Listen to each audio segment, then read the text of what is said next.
formação, uma iniciativa de Garanhuns, né? Mesmo a gente estando cada na sua casa. O ano passado eu tive em Garanhuns para uma palestra convidada pela professora Rosinaldo e a professora Marilene, que era daí da UPE, né, no grupo de pesquisa CMA, que acho que algumas pessoas que são estudantes da UPE conhecem. E a gente discutiu um pouco sobre álgebra também, sobre pensamento algébrico, e hoje estou novamente, vamos dizer assim, em Garanhuns, virtualmente, a convite de uma grande amiga, que é a professora Luciana, que a gente nos encontrou, onde teve a sorte de ser colegas de doutorado e, mais ainda, irmão de orientação, porque a gente teve o mesmo orientador, né? A gente teve o mesmo guia, que foi o professor Marcelo Câmara, então a gente tem muita coisa em comum, né? Mesmo a gente, às vezes, não se conhecendo, antes de a gente se conhecer, a gente já tinha muita coisa em comum, que era o vínculo com o professor Marcelo. E é um prazer muito grande conversar com alunos de graduação em matemática e em pedagogia, e também com professores, né? Eu digo que antes de eu ser professor universitário, eu sou professor da educação básica. Eu trabalhei na educação básica durante 12 anos, né? E eu estive na sala de aula da educação básica, do ensino fundamental e médio, durante 12 anos da minha vida enquanto professor da educação básica. Então, eu me formei enquanto professor na educação básica e depois eu caminhei para a universidade onde hoje eu estou, na Universidade Federal Rural de Pernambuco, né, trabalhando com a licenciatura em matemática também, como Luciana, né, eu dou aula no curso de licenciatura em matemática, e colaboro com o programa de pós-graduação em Educação Matemática e Tecnológica na Federal e o ensino de Ciências e Matemática na Rural, também tentando formar professores pesquisadores nessa linha de atuação da gente, que é a educação matemática. Antes que eu esqueça, né, a gente está no processo de seleção do mestrado, né, o Edumatec já está no meio, não tem como, mas quem está concluindo o curso, quem já é professor, quem já é formado, o programa da Rural, né, o programa de ensino de ciências e matemática, acabou de abrir o edital para a seleção de alunos de mestrado e doutorado. Então, quem tiver esse interesse, dê uma olhadinha lá no site do programa, e seria um prazer receber vocês do interior a fazer o mestrado com a gente, né? Se for na área de educação algébrica, melhor ainda, que a gente está lá para trabalhar junto, tá certo?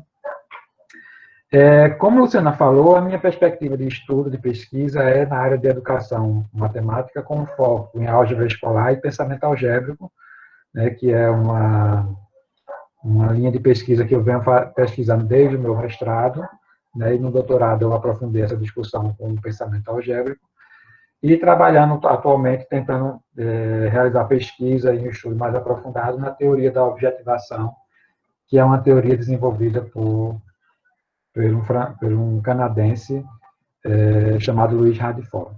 E é uma teoria que trabalha uma matemática mais humanizada, né, tem um caráter histórico-cultural para trabalhar o ensino e a aprendizagem da matemática. Para a gente conversar sobre álgebra e pensamento algébrico, eu coloquei alguns slides, tá certo? Vou tentar compartilhar aqui com vocês. Quando eu compartilhar os slides, eu não vejo mais ninguém, eu só vou ver a minha tela, né? Eu não consigo ver mais ninguém. Então, qualquer dúvida, se não estiver me escutando, se não tiver... se eu estiver falando muito rápido, alguém abre o microfone e fala. Se quiser fazer perguntas também, a gente pode abrir o microfone e falar. E, Luciana, se eu cair, se eu parar de falar, você manda mensagem pelo WhatsApp, porque está aqui do lado, para não ficar falando, porque às vezes a gente perde a internet, nessa questão da internet, acaba que às vezes a gente cai a internet e não percebe, então fique à vontade também de avisar. Vou ficar aqui fazendo a mediação entre eles e você, tá certo? Pronto, certo. Eu vou colocar aqui, deixa eu ver aqui.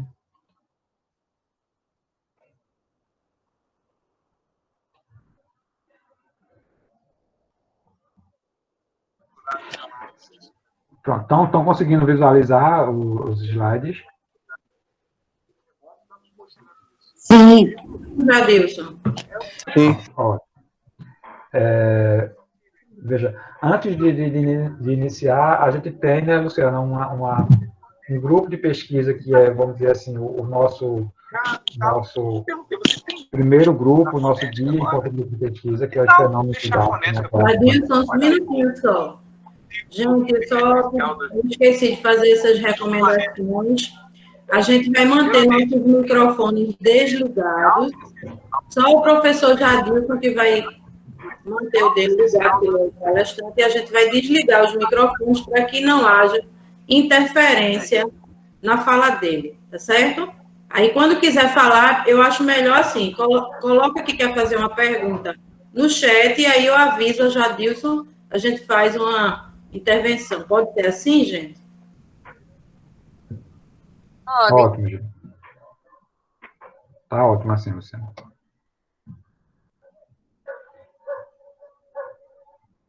Pronto, posso começar, Luciana? Sim, pode.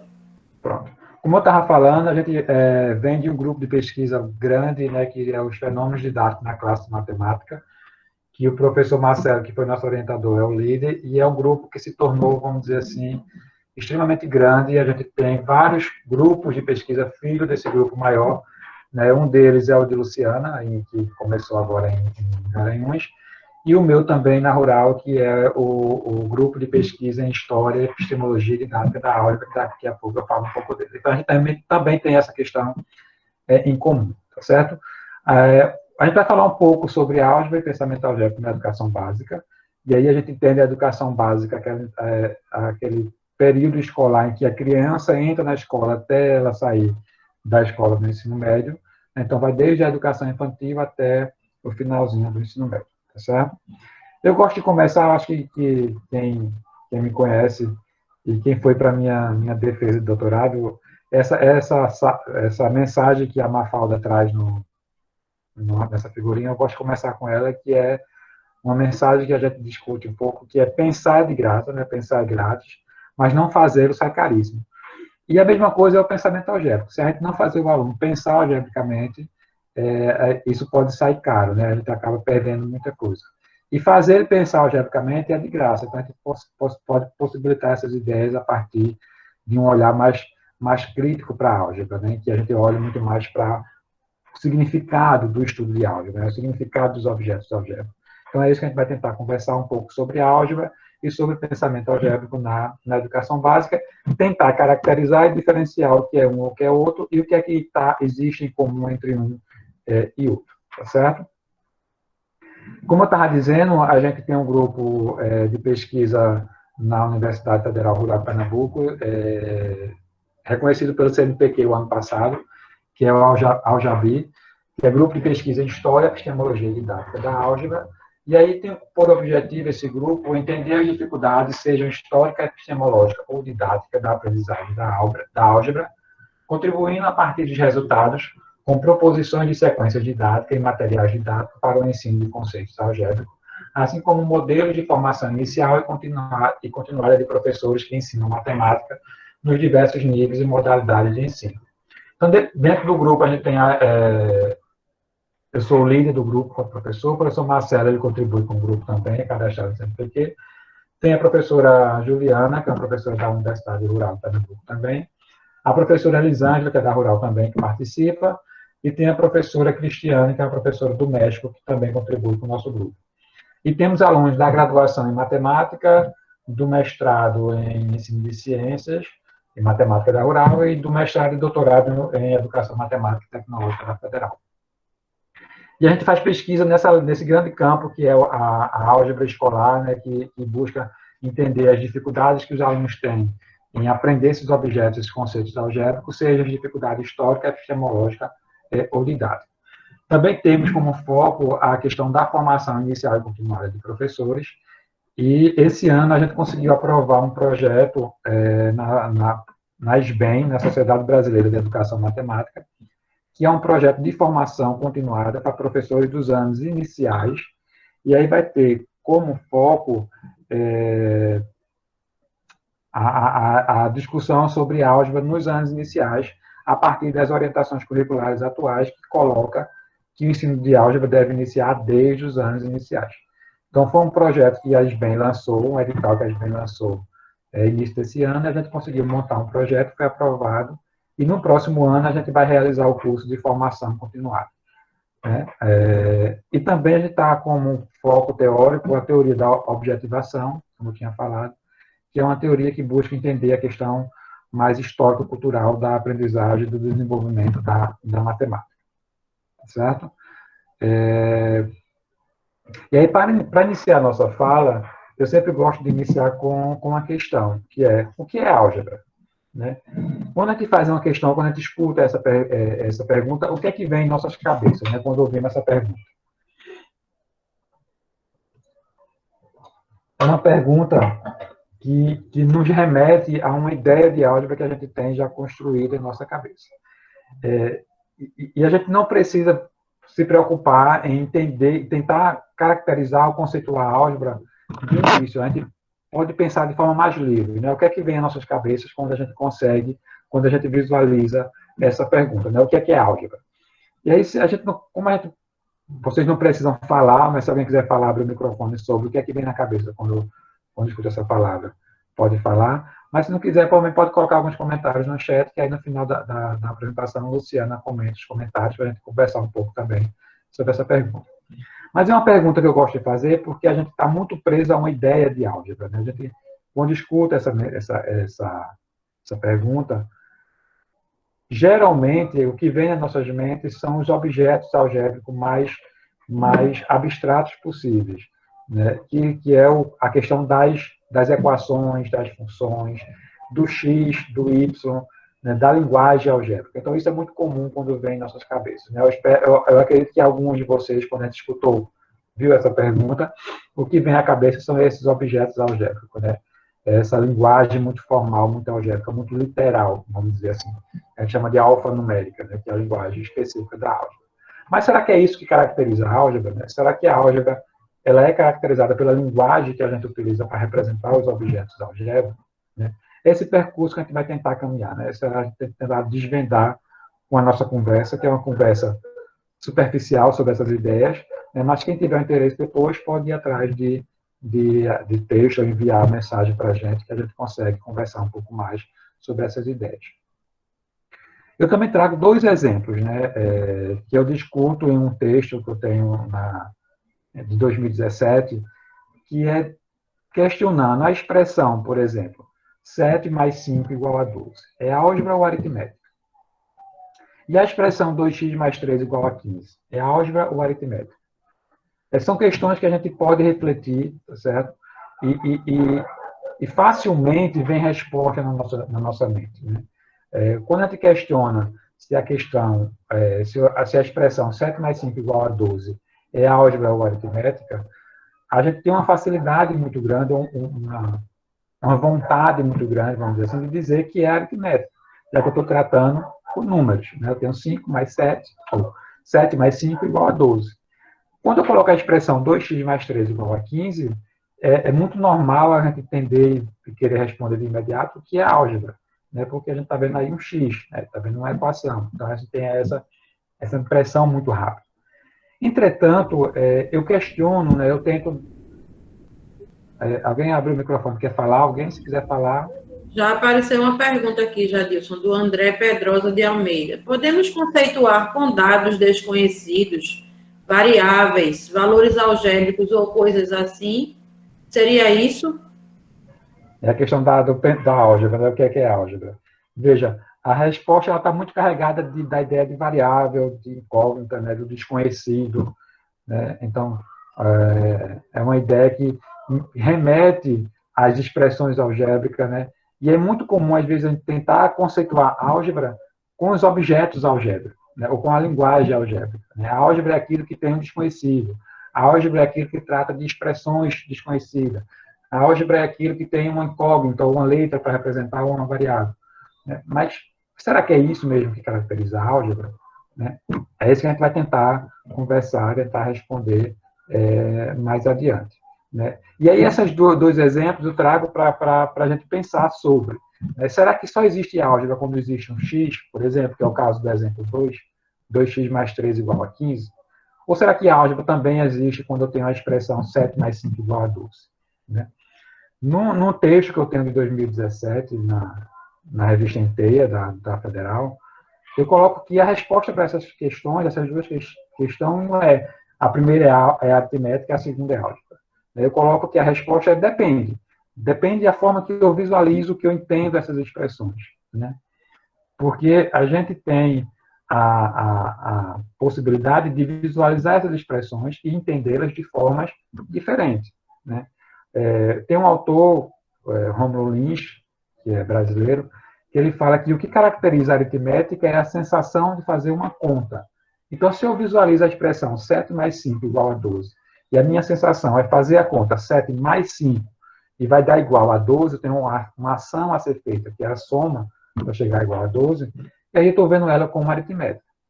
Entretanto, se eu percebo que existe uma equivalência, né, existe uma relação entre as quantidades 7 mais 5 e 12, e não necessariamente eu preciso somar o 7 mais 5, eu não preciso fazer essa ação de soma para dizer que 7 mais 5 é igual a 12, né, existe a propriedade numérica aí me diz que existe uma equivalência, eu posso estar pensando nessa expressão de uma forma algébrica. Então, isso é uma discussão grande, porque tem autores que defendem que só vai existir álgebra quando existe a variável, quando existe a incógnita. Mas a mesma coisa é para a segunda expressão, né? 2x mais 3 igual a 15. Né? Será que é álgebra? Por exemplo, tem aluno que, ao resolver essa equação 2x mais 3 igual a 15, a primeira coisa que ele faz é somar 2x mais 3 igual a 5x. Então, quando ele faz isso, dá a impressão de que ele está vendo o 2x mais 3 como uma ação a ser realizada, que é a ação de somar. E aí ele soma, independente do que tenha nessa expressão. E aí, me parece que o aluno está vendo essa expressão muito mais como uma expressão aritmética do que como uma expressão algébrica. Mas por que eu trago esses dois exemplos? É para a gente pensar que não é a linguagem do objeto algébrico, não é o objeto em si que vai dizer que a gente está no mundo algébrico ou no mundo aritmético. Né? É a forma que eu penso e que eu entendo esses objetos, eu entendo essas expressões quando eu me deparo com elas. Então, eu posso visualizar essa primeira expressão tanto no mundo algébrico como no mundo aritmético. Como a segunda expressão, eu também posso visualizar ela no mundo algébrico como no mundo aritmético. Tá certo? Então, são questões que eu trago para a gente refletir. E aí a gente traz algumas caracterizações ou definições de álgebra, tá certo? Kieran é uma pesquisadora canadense e ela coloca que a álgebra pode ser encarada não apenas como uma técnica, como é comum a gente tratar a álgebra, né? Por exemplo, a técnica de resolver a equação, a técnica de resolver uma equação do segundo grau, a técnica de resolver a regra de 3 simples, né, que a gente utiliza aquelas técnicas. Então, isso é o que caracteriza a álgebra como uma técnica. Mas também como uma forma de pensamento e raciocínio acerca de situações matemáticas. Então, a álgebra pode ser caracterizada também como uma forma de pensar. A maneira que eu penso determinadas situações matemáticas pode me caracterizar como sendo um pensamento algébrico, que me caracteriza que eu estou no mundo da álgebra. Né? Então, a gente tem uma discussão, principalmente a partir dos anos finalzinho dos anos 80, início dos anos 90, e começa a apontar que a álgebra não está presa exclusivamente à sua linguagem, mas pode ir também a uma forma de pensar que é chamado hoje em dia, de pensamento algébrico. E aí as propostas curriculares atuais, né, por exemplo, o Currículo de Pernambuco, de 2019, ele coloca que as tendências atuais em educação matemática encaram a álgebra não mais como um bloco de conteúdo, porque era comum a gente caracterizar a álgebra como os conteúdos, como os conceitos que estão dentro dela. Né? Então, a álgebra é equação, função, expressão, polinômios. Né? E ele diz que a gente as perspectivas atuais colocam que a álgebra não é mais um bloco de conteúdo, mas como uma forma de pensar matematicamente, né? Caracterizada, entre outros aspectos, pela busca de generalização e de regularidades. Né? Então, as tendências atuais começam a apontar que a álgebra ela é mais do que apenas calculado, que manipulado, que o transformismo algébrico que a gente tanto viu na escola quando a gente era aluno e que a gente muitas vezes ainda vê muito nas escolas enquanto professor. A gente faz muito isso enquanto professor. Né? Mas o que caracteriza para as perspectivas mais atuais é que a álgebra é a forma que eu penso em relação àquela situação, problema em que eu passo ou que eu proponho para os meus alunos. Então, é uma forma de pensar uma situação matemática, principalmente em busca de generalizações e de regularidade. Então, eu vou atrás quando eu percebo, por exemplo, a regularidade numa sequência numérica, quando eu percebo, por exemplo, que existe uma relação de igualdade quando eu estou trabalhando com uma uma equação do primeiro grau, né? E aí eu percebo que quando eu opero a operação, não é a equação do primeiro grau, em ambos os membros com a mesma operação, a equação, a igualdade permanece a mesma. Então, estou percebendo regularidades e vou generalizando essas regularidades. E aí, nesse meu texto de 2017, né, a partir da leitura que a gente fez das pesquisas em relação à educação algébrica e ao ensino de álgebra, a gente começou a apontar dois caminhos ou duas definições para a questão da álgebra. A gente foca a discussão na álgebra escolar, e aí a gente entende que tem uma perspectiva de álgebra escolar como uma linguagem específica utilizada para representar valores essencialmente desconhecidos, né? E aí essa perspectiva prende a álgebra à sua linguagem, né? A linguagem alfanumérica, em que os valores desconhecidos são representados por letras ou por símbolos, né? E aí só existe álgebra se existir essa representação alfanumérica, esses valores desconhecidos representados por incógnitas ou variáveis, né? E a outra perspectiva, outra definição, é a álgebra escolar como uma maneira peculiar de pensar acerca de situações matemáticas, né? Que é uma forma, como a gente vem discutindo, de pensar matematicamente acerca de determinadas situações matemáticas. E aí será, por exemplo, quando a gente vê essa situação, que eu posso ver uma álgebra caracterizada com uma linguagem, como uma linguagem específica, e a outra perspectiva, como a álgebra como uma maneira peculiar de pensar, né, como uma forma de pensar matematicamente, será que pensamento e linguagem, quando eu estou falando de álgebra, são coisas que caminham em direções contrárias, né, como eu coloco aqui nesse esquema, né? Será que eu tenho um pensamento caminhando para um lado e linguagem caminhando para o outro? Já que a gente percebeu que existem essas caracterizações diferentes, né, que uma está muito presa à linguagem e a outra diz que a álgebra não é unicamente linguagem, mas também uma forma de pensar. E aí a gente acredita que não é caminhos diferentes, não é pensamento caminhando para um lado e linguagem caminhando para o outro. A gente acredita que pensamento e linguagem estão caminhando na mesma direção, extremamente entrelaçados, né? Porque quando eu estou pensando algebricamente, uma das características que a gente propõe para esse pensamento é o domínio, né? A construção de significado para a linguagem que eu utilizo para representar o objeto matemático, o objeto algébrico. Então, a linguagem algébrica também está dentro, está junto, está misturado, vamos dizer assim, com o pensamento algébrico. Não é separado do pensamento algébrico, mas faz parte do pensamento algébrico. E aí a álgebra não é unicamente a linguagem, é a linguagem, mas também a forma de pensar matematicamente. E aí eu posso pensar algebricamente com a linguagem algébrica, né, dominando e manipulando, entendendo essa linguagem algébrica, como eu posso pensar algebricamente sem me valer dessa linguagem algébrica. Mas quanto mais eu penso algebricamente, quanto mais eu desenvolvo o meu pensamento algébrico, mais a minha capacidade de manipular e de entender essa linguagem algébrica, ela vai também se desenvolvendo. Então, ela existe uma questão, vamos dizer assim, que está muito junta, né, muito ligados, né? O desenvolvimento de um, consequentemente, desenvolve o outro. Então, desenvolver o pensamento algébrico também desenvolve o entendimento e a manipulação da linguagem algébrica.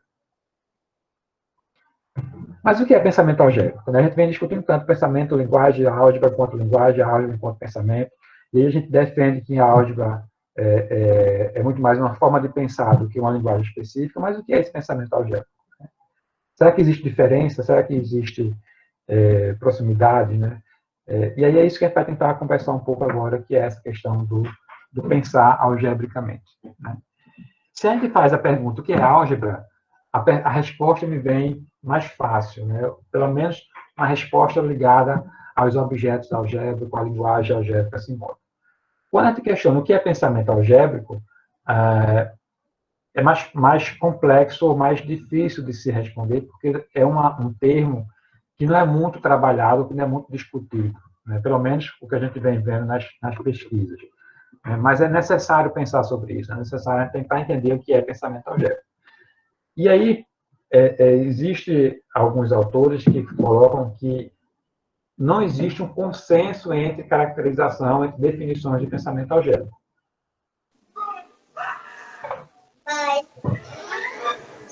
a gente tem algumas definições, né, de pensamento algébrico, e aí a gente vai tentar discutir algumas delas. Tem um teórico brasileiro, né, que é o Rômulo Lins, que em sua tese de 92, ele coloca que pensar algebricamente é uma maneira, entre outras, de produzir significado para a álgebra, né? Então, para ele, o aluno está pensando algebricamente quando ele está produzindo significado para a álgebra, para a sua linguagem, para os objetos algébricos, né? E aí, ele coloca que esse pensar algebricamente ele é formado por três elementos, por três vertentes, né? O que ele chama de aritmeticismo, internalismo e analiticidade, né? Que são três elementos que juntos, né, não é de forma isolada, apesar que o gráfico está de forma isolada, mas essa seta ela mostra que existe uma relação, eles se conversam, né? Esses três elementos juntos formam o pensar algebricamente, né? O aritmeticismo, que é o que ele chama de aritmética generalizada, o pensamento algébrico ele está no bojo da linguagem aritmética, né? O pensamento algébrico ele emerge nas suas primeiras características a partir da linguagem numérica, né? Na linguagem aritmética.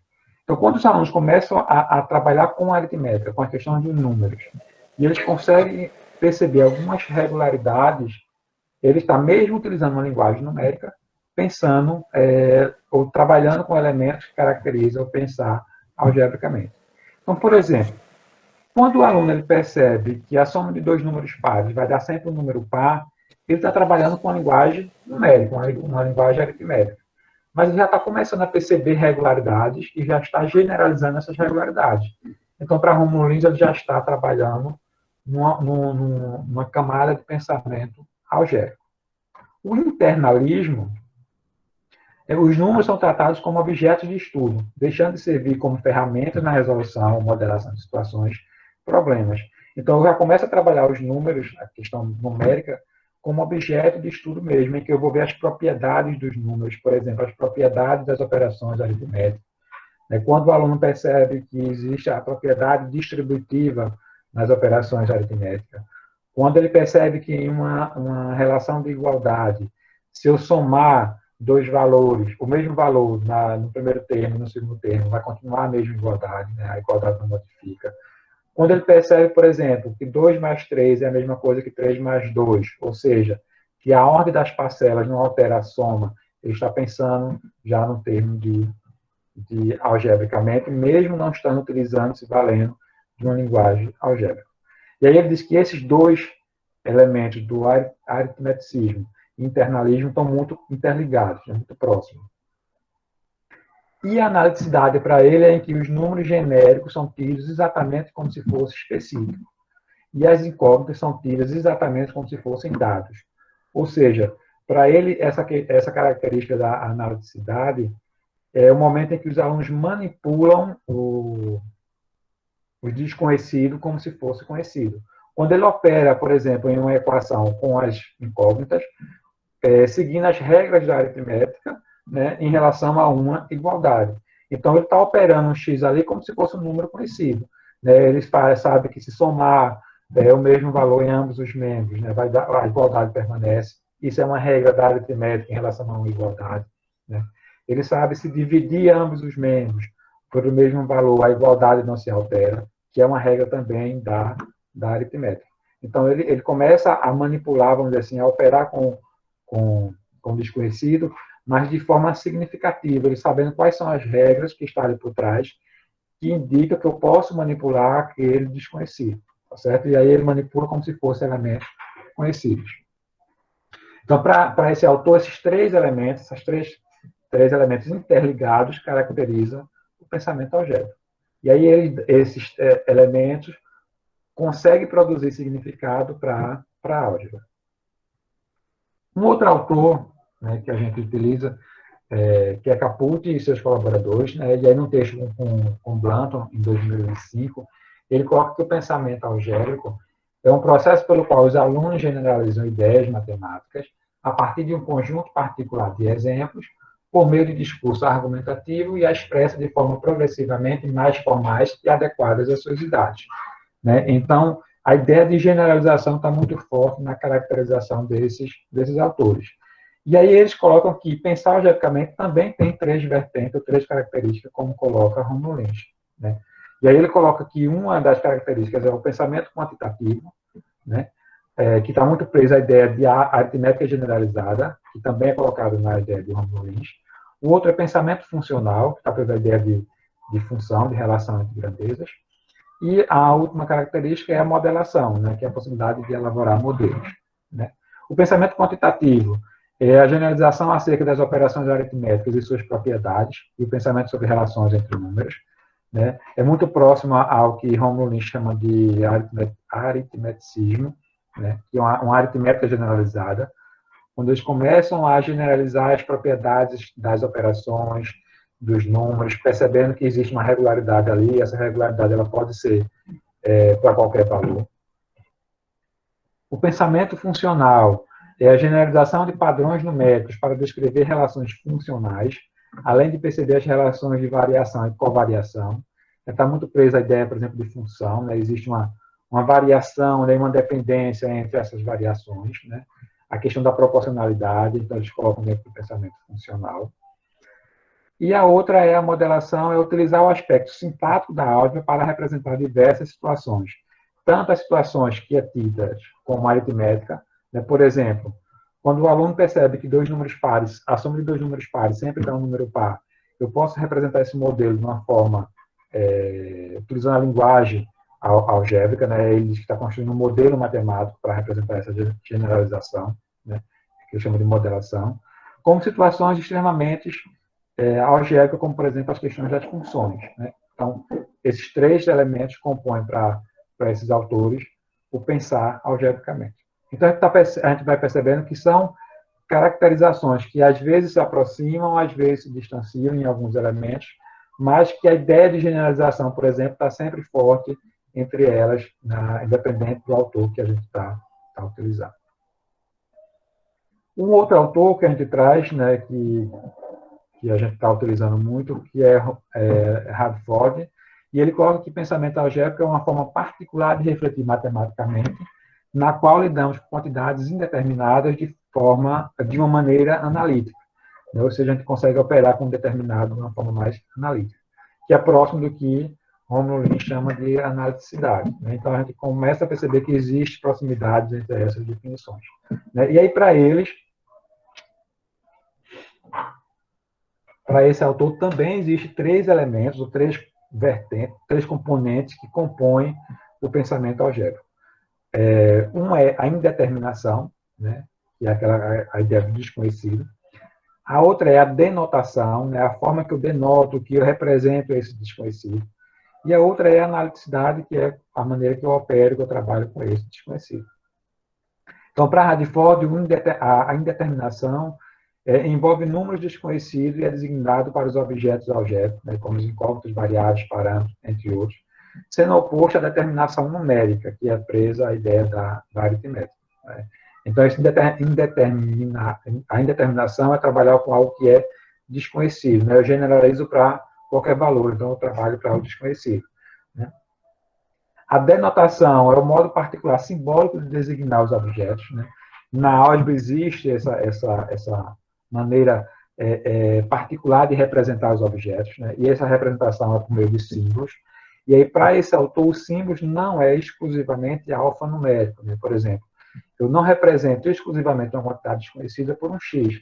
Eu posso representar por diversos símbolos, como um X, mas como um traço, como um desenho, como um gesto, como um movimento. Então, para ele, esses símbolos, esse modo particular simbólico de representar os objetos, vai além do alfanumérico, como tradicionalmente a gente vê na álgebra, né? Então, a gente às vezes acha de início que ele está muito preso a essa ideia da álgebra simbólica, mas na verdade não. Na verdade, para ele, o símbolo, a forma de representar o desconhecido pode ser de diversas linguagens, de diversas maneiras. E a analiticidade é muito próximo do que Romulo Lynch coloca, né, que refere-se ao caráter operatório dos objetos algébricos. Isso é o momento que os objetos algébricos são tratados analiticamente, que é quando eu começo a operar com o desconhecido, quando eu começo a manipular esse desconhecido, estando ele em linguagem algébrica ou não. Né? Então, para ele não precisa estar na linguagem algébrica para eu operar, para eu ter um objeto, uma quantidade desconhecida e eu operar com essa quantidade desconhecida. E aí a gente trabalhou com esses três teóricos na nossa pesquisa de doutorado, e aí a gente ficou com a dificuldade de elaborar o nosso modelo que a gente estava querendo propor, e aí a gente tentou juntar esses três autores, né, o Romulo Lins, o Jamie Caputi e o Luiz Radford, para tentar elaborar uma definição ou uma caracterização de pensamento algébrico que a gente conseguisse visualizar mais facilmente quando é que o aluno, quando é que a criança está pensando algebricamente ou não. E aí, na tese que eu defendi em 2016, em um artigo que a gente publicou, eu e o professor Marcelo, em 2017, a gente propõe uma caracterização de pensamento algébrico ligada a 4 características. Né? Para a gente, o aluno está pensando algebricamente quando ele mobiliza algumas dessas características. No centro dela está a capacidade de estabelecer relações, né? Que é quando os alunos começam a estabelecer relações entre, por exemplo, o primeiro termo e o segundo termo de uma equação, entre o desconhecido e o conhecido, entre os elementos que eu conheço em uma sequência numérica, por exemplo, os elementos que eu vou conhecer, que eu tenho desconhecidos, então começa a estabelecer relações para começar a construir regularidades, perceber regularidades. E aí ele está no centro do pensamento algébrico, mas para a gente ele não é o mais importante. Ele é o que inicia, vamos dizer assim, o pensar algebricamente, e os que estão vamos dizer assim, na periferia, eles vão sendo desenvolvidos de forma concomitante. Né? Ao mesmo tempo que eu estou desenvolvendo a capacidade de estabelecer relações, eu já começo a modelar o meu objeto matemático em uma linguagem matemática, vamos dizer assim. Eu tenho uma situação, um problema, e eu começo a construir um modelo matemático para representar essa situação. Esse modelo matemático ele pode ser uma linguagem algébrica, alfanumérica, mas ele pode ser com esquemas, com desenhos, com símbolos, com gestos também. Né?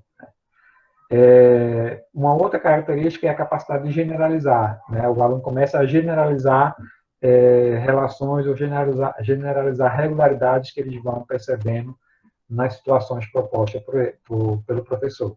Né? Então, a capacidade de generalizar também é uma característica que, para a gente, faz parte do pensamento algébrico.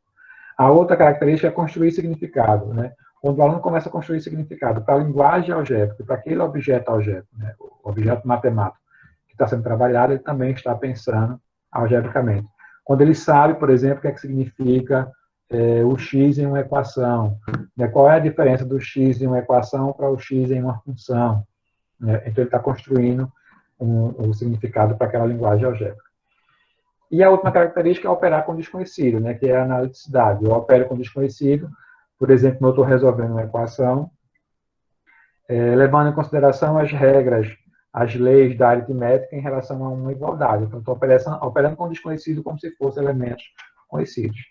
Né? E aí, para exemplificar essas características, a gente traz a resposta de um aluno a um problema algébrico, né, relacionado com uma equação do primeiro grau.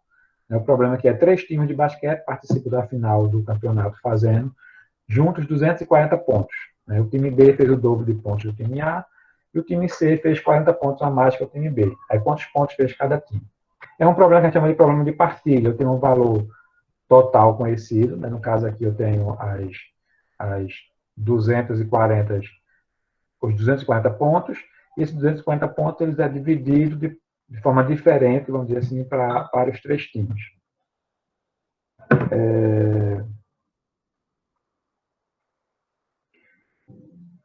Deixa eu ver aqui. Sim, aí aqui tem a resposta do aluno, né, em que ele elaborou uma equação para resolver a situação, o problema. E aí essa equação, ela representa a conversão do problema em linguagem natural para a linguagem algébrica. Então, ele iniciou fazendo um esquemazinho aqui, depois ele chegou na equação, ele operou com a operação e chegou no valor de x igual a 40. E aí o time A fez 40, o time B fez 80 e o time C fez 120 pontos. Né? E aí, quando é que essas características que a gente estava falando anteriormente, ela aparecem? Né? A capacidade de estabelecer relação, ela começa a surgir quando o aluno entende o problema e relaciona as partes que cada time ganhou, né, a quantidade de pontos que cada time ganhou, com o total, que é os 240 pontos. Então, já começa a montar aqui. Ó, ele sabe que a soma dos pontos do time A, time B e time C vai dar 240 pontos. Então, ele já começa a estabelecer a relação entre as partes e o todo. Mas ele sabe que essas partes aqui, elas não são iguais. Existem condições para eu identificar a quantidade de cada time. Então, ele coloca aqui embaixo uma setinha para indicar que o time B tem o dobro do time A. Então, esse 2 vezes x aqui indica para o aluno que o time B tem o dobro de pontos do time A. E essa setinha aqui de C para B com mais 40 indica que o time C tem 40 pontos a mais que o time A. Então, ele já conseguiu estabelecer relação entre as partes e o todo. Então, já iniciou uma característica do pensamento algébrico. A outra característica é a capacidade de modelar. Ele já inicia aqui na primeira etapa, quando ele vai resolver o problema, um modelo matemático, né, que é um modelo sintético, né, mais simplificado, vamos dizer assim, mais sintético possível, do problema em linguagem natural. Então, eu tenho um problema em linguagem natural grande, e ele transforma em um modelo matemático aqui, mesmo que esse modelo inicialmente não é a equação que a gente espera na escola. Mas a gente já vê as relações colocadas, as condições propostas no problema. Então, eu tenho o time A, o time B recebendo o dobro do time A, o time C 40 pontos a mais, e os três juntos recebem 240 pontos. Depois desse modelo, depois que ele inicia esse modelo, ele parte para um modelo mais sofisticado, né, que é o modelo mais algébrico, que é o X, representando o time A, o 2x o time B, que é o dobro do time A, e o time C é 2x mais 40, porque o time C não é o dobro de A. Então, não é, o time C não é 40 a mais que o time A, é 40 a mais que o time B. Como o time B é 2x, o time C vai ser 2x mais 40. Então, eles construíram um modelo matemático extremamente sofisticado, vamos dizer assim, para representar o problema matemático. Então, ele já está com a capacidade de modelar bem avançada. Depois ele generaliza, né, a capacidade de generalizar. Quando ele começa a perceber que esses valores desconhecidos é um valor geral e que pode representar esse valor geral por uma incógnita, ele já está mostrando que tem uma capacidade de generalizar. Né? Ele está tratando o desconhecido de uma forma geral. Né? E esse geral ele aparece nas quantidades dos três times. Ó, o X aqui, que é o geral, está no time A, no time B e no time C. Então, ele já está com a capacidade de generalizar desenvolvida. Né? Aqui é quando ele parte de um modelo para o outro. A capacidade de operar com desconhecido. Ele já está aqui, quando ele está resolvendo a equação, operando com desconhecido. Né? Aqui a gente não traz a entrevista, mas a gente realizou a entrevista com esses alunos. A gente pensou, quando ele responde essa equação aqui, será que ele entende o que ele está fazendo? Né? Será que ele sabe por que ele está fazendo 2x mais 2x igual a 40? Por que 240 se transformou em 200? E aí, na entrevista, ele explica que o 240 para o 40 é porque se ele tirar, né, fazer uma operação de subtração, menos 40 no primeiro termo e menos 40 no segundo, ele chega, a igualdade ela não se altera. Então, a gente começa a perceber que ele está operando com o desconhecido, com a equação, como se fosse valor desconhecido. Né? Então, ele já tem uma capacidade de operar com desconhecido, né? Trabalhar com analiticidade. E ele mostrou que construiu o significado, tanto para a linguagem algébrica, né, eles partem dos símbolos algébricos A, B e C, chega no X para representar os valores desconhecidos.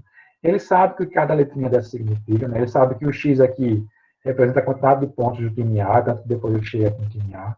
Né, ele sabe que o 2x representa a quantidade de pontos do time B, então ele tem construiu o significado para a linguagem algébrica, como para o objeto algébrico matemático. Né, no caso aqui, a equação do primeiro grau, ele conseguiu perceber que é um objeto algébrico, é uma relação de igualdades que caracterizou esse problema trabalhado. Então, ele mostrou que desenvolveu a capacidade de construir significado. Né? Então, nessa resposta, ele mobilizou as 5 características do pensamento algébrico. Mas ele poderia vir com resposta em que ele mobilizava algumas características do pensamento algébrico. Né? Então, o aluno não está pensando algebricamente se ele mobilizar as 5 características. Ele pode mobilizar algumas delas, mesmo assim, já está pensando algebricamente. E aí, por que desenvolver o pensamento algébrico? A gente viu o que é esse pensamento algébrico, mas por que desenvolver esse pensamento algébrico nas crianças? A gente defende que o trabalho com álgebra tem que ser um trabalho focado em desenvolver o pensamento algébrico dos alunos, até porque quando eu desenvolvo o pensamento algébrico dos alunos, eu vou também trabalhar, num certo momento, com a linguagem algébrica, com a manipulação dessa linguagem. A gente coloca que a supervalorização da linguagem simbólica algébrica em situações de ensino não garante uma compreensão por parte dos estudantes dessa linguagem, muito menos do que ela representa. Então, pesquisas vêm mostrando que trabalhar a linguagem algébrica de forma exagerada e exclusivamente focado nessa linguagem não garante por parte dos alunos a compreensão dessa linguagem, né, o que é que ela representa, né, nem como utilizar ela em outros contextos. Né? Então, pesquisa vem mostrando isso. Né? Então, a ideia de eu trabalhar, por exemplo, com uma equação do segundo grau, em que eu manipulo várias incógnitas aqui, né, para chegar na solução, não significa necessariamente que o aluno vai estar conhecendo ou entendendo o que é que a gente está fazendo quando está resolvendo essa equação. Né? Quando eu trabalho exageradamente essa manipulação simbólica, né, e não dou foco no que é que ela significa, muitas vezes o aluno não consegue compreender ou não consegue utilizar ou resolver uma situação, problema que eu vou precisar de uma equação de segundo grau para resolver. E aí a gente tem que pensar qual é o objetivo mesmo da álgebra. Pieran coloca que o transformismo algébrico leva o aluno a memorizar procedimentos sem compreender o que está fazendo. Então, quando a gente trabalha, por exemplo, com fatoração de polinômios, com operações de polinômios, a gente faz muito isso. A gente memoriza os procedimentos, mas muitas vezes a gente não consegue compreender o que está fazendo. Né? E nem como utilizar o que está sendo estudado em outras situações. Né? Muitas vezes a gente não consegue levar para outras situações essa manipulação algébrica que a gente tanto, às vezes, prioriza na escola. As orientações curriculares atuais, como a BNCC, ela coloca que o ensino de álgebra tem como finalidade o desenvolvimento de um tipo especial de pensamento, que é o pensamento algébrico, que é essencial para utilizar modelos matemáticos na compreensão, representação e análise de relações quantitativas de grandezas e também de situações e estruturas matemáticas, fazendo uso de letras e outros símbolos. Então, quando a gente trabalha o pensamento algébrico, não significa dizer que a gente vai esquecer a linguagem algébrica, né? Porque a gente não vai trabalhar essa linguagem.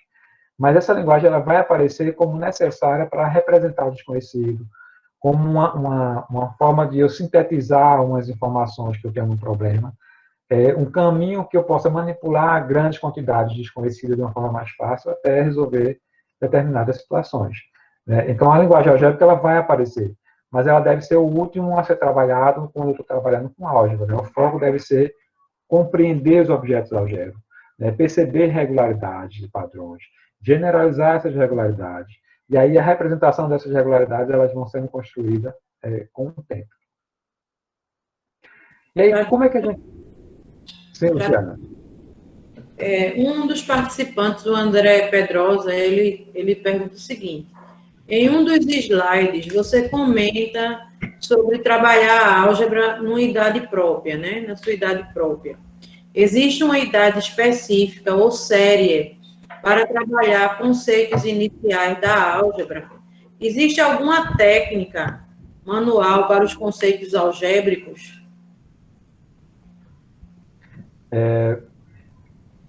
Veja, eu acho que quando a gente falou nessa ideia, é que a representação das situações algébricas elas vão sendo representadas de uma forma mais alfanumérica, né, utilizando uma linguagem mais algébrica com o passar do tempo, né, quando os alunos vão amadurecendo, né, quando o aluno tem mais experiência. E aí essa ideia de mais experiência, na verdade, é uma ideia de mais experiência não só na questão da idade, mas principalmente de experiência em trabalhar com os objetos algébricos, né, com a generalização de padrão. E aí, de acordo com as orientações curriculares, de acordo com as pesquisas, não existe uma ideia ideal, uma idade ideal para iniciar o trabalho com álgebra. Principalmente dependendo do foco que eu dou ao ensino, ao trabalho de álgebra, que eu estou entendendo por álgebra. Então, a gente pode trabalhar com algumas ideias algébricas desde a educação infantil, né, até o ensino médio e aí vai até o ensino superior. Agora, eu não posso esperar que na educação infantil e nos anos iniciais, os alunos vão manipular a linguagem algébrica ou vai representar determinados objetos algébricos utilizando-se valendo de uma linguagem algébrica. Mas tem várias ideias algébricas que a gente pode trabalhar desde a educação infantil. Jadilson? Oi.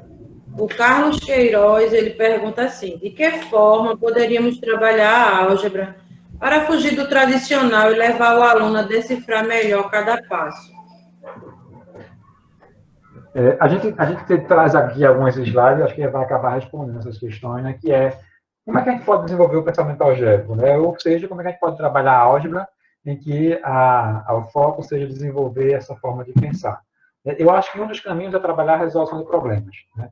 Eu acho que apresentar o objeto algébrico na linguagem algébrica de imediato não torna a compreensão desse objeto mais fácil para o aluno. O que muitas vezes os alunos captura é o modelo que eu utilizo para resolver esses objetos algébricos. Por exemplo, quando eu passo trabalho com uma equação de primeiro grau, em que eu inicio resolvendo equações de primeiro grau, é muito comum a gente resolver uma equação como exemplo e passar a lista de exercícios para os alunos resolverem. E aí, muitas vezes, o que acontece é o aluno seguir o modelo que o professor apresentou para resolver a sua lista de exercícios. Então, ele não está pensando matematicamente, na verdade, ele está seguindo aquele modelo. E aí, para fazer o caminho inverso, né, fazer os alunos pensar sobre essa forma de resolver as equações, eu acho que um dos caminhos é começar pela resolução de problemas, né? Trabalhar com problemas em que eu tenha que trabalhar, por exemplo, a ideia de equações no formato de um problema, em que os alunos vão sentindo a necessidade de representar esses objetos, esses problemas, com uma linguagem mais simbólica e até que eles cheguem com a ajuda do professor na equação, que eles possam manipular, mas que eles façam isso com compreensão, né? Por exemplo, é extremamente importante que a gente leve o aluno a entender por que é que eu só consigo somar, né, as mesmas variáveis, as mesmas incógnitas. Né? Eu consigo somar x mais x, mas não consigo somar x mais y. Por que é que eu só consigo fazer essa operação? Né? Existe uma regra matemática ali que está ali por trás. Eu tenho que fazer meus alunos perceber qual é essa regra. Por que é que x mais x vai dar 2x, né, e x vezes x vai dar x ao quadrado? Existe uma regra ali que é a regra da aritmética que está ali por trás. Então, fazer meus alunos percebendo isso, para quando ele for trabalhar com essas representações mais simbólicas, ou mais alfanumérica, que a álgebra tanto trabalha, ele entenda o que é que ele está fazendo. Né? Quando ele faz aquela manipulação, ele entenda o que ele está fazendo ali por trás. Trabalhar com tecnologia, né, a gente tem elementos tecnológicos que conseguem possibilitar algumas ideias algébricas, né? Por exemplo, existem sequências em alguns softwares que é possível trabalhar, né? A ideia de relação, de função, né? Perceber o comportamento de uma função em determinados gráficos, então é uma forma de trabalhar também o pensamento algébrico. Propor atividades que levam à generalização de padrões, né? Eu acho que iniciar o trabalho com álgebra, com generalização de padrões, é extremamente interessante e importante, né? Tanto que é um dos caminhos que coloca para o acesso ou início do trabalho com álgebra, é a generalização de padrões. Propor atividades que levem à construção de significado dos objetos da linguagem algébrica. Eu acho que a gente tem que fazer os alunos entender o que é que aquele objeto algébrico significa, o que é que aquela linguagem simbólica significa. Né? Quando é que o x, qual é o significado do x em uma equação, o significado do x em uma função. Propor atividades em que a linguagem algébrica surgirá com a necessidade de representar o desconhecido. Então, tem que começar a pensar em sequências de atividades em que a linguagem algébrica ela vai sendo surgindo porque é necessária para representar o desconhecido. Né? Só que eu não posso esperar que eu vou trabalhar essas atividades e, em uma semana, os alunos vão estar trabalhando com a linguagem algébrica e manipulando ela de forma muito fácil. Né? Historicamente, a linguagem algébrica, e o domínio dessa linguagem, de sua manipulação, levou séculos para ser dominada. Né? A linguagem algébrica levou séculos para ser construída, elaborada, dominada e manipulada. E aí, muitas vezes, a gente espera que uma semana, 2 semanas de aula, quando a gente começa a trabalhar com equação e com expressões algébricas, a gente espera que os alunos já vão dominar essa linguagem e já vão manipular ela de uma forma tranquila. Né? E aí a gente percebe que, historicamente, não é tão simples, não é tão fácil assim. Então, tem que também levar tempo para que isso aconteça. Né? Então, trabalhar desde os anos iniciais até o final do ensino fundamental, do ensino médio, em que situações que levam o aluno a chegar na linguagem algébrica e vai manipulando, é extremamente necessário para que ele vá construindo o significado dessa linguagem. E a sua compreensão, quando está manipulando essa linguagem, de uma forma contínua e mais consistente. Então, não existe uma receita pronta, mas existem alguns indicativos, como eu coloquei aqui. Né? A linguagem algébrica deve surgir com a necessidade para modelar as situações propostas pelo professor, sendo utilizada como significado. Né? O aluno tem que construir o significado dessa linguagem. Ele tem que entender o que, essa linguagem significa. Né? Em que os alunos deixam apenas de olhar para os símbolos, né? A gente às vezes olha para o símbolo, manipula aqueles símbolos, mas não consegue entender o que ele significa. Né? Então a gente tem que fazer com que os alunos deixem apenas de olhar para os símbolos, para olhar por meio dos símbolos, entendendo, por exemplo, o que cada símbolo significa em uma equação, em uma função, em uma forma, e etc. Então, por exemplo, quando eu olho para essas expressões, o x nessa primeira expressão, ele tem um significado diferente do x nessa segunda expressão. Né? O x aqui é uma incógnita, né? Um valor desconhecido que eu posso encontrar. Aqui um x é uma variável, né? Um valor que varia dependendo do valor que eu adoto para y. Então, são valores, são significados diferentes.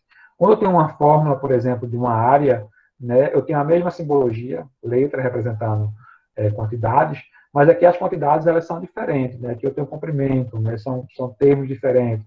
Esse comprimento, por exemplo, aqui não pode ser negativo, né? Porque não existe comprimento negativo. Então, trabalhar com essas ideias é extremamente interessante para os alunos. E aí, a ideia de quando iniciar, que foi a pergunta que o outro participante perguntou, a gente não tem mais as orientações curriculares atuais, né, como o currículo de Pernambuco, coloca que a gente pode iniciar desde os anos iniciais, inclusive na educação infantil. Né? Destaca-se com relação à formação em álgebra, não o trabalho com símbolos, mas a busca, por parte dos estudantes, de identificar regularidades em sequências, sejam elas numéricas, de figuras ou de outro tipo. Então, os currículos de Pernambuco, que é muito baseado na base curricular comum nacional, ele coloca que deve ser trabalhado desde os anos iniciais com foco na identificação de regularidades em sequências, né, seja elas numéricas ou figurais. Né? Aí a gente traz um exemplo de uma resposta de uma pesquisa de alunos pequenos, em que ele começa o aluno a perceber ou a elaborar uma regularidade. Né? Ele tem aqui um desenho de uma lagarta e ele começa a pintar essa lagarta seguindo uma regularidade. Né? Ele tem um rosa, dois azuis, um rosa, dois azuis, um rosa, dois azuis. Então, existe uma regularidade.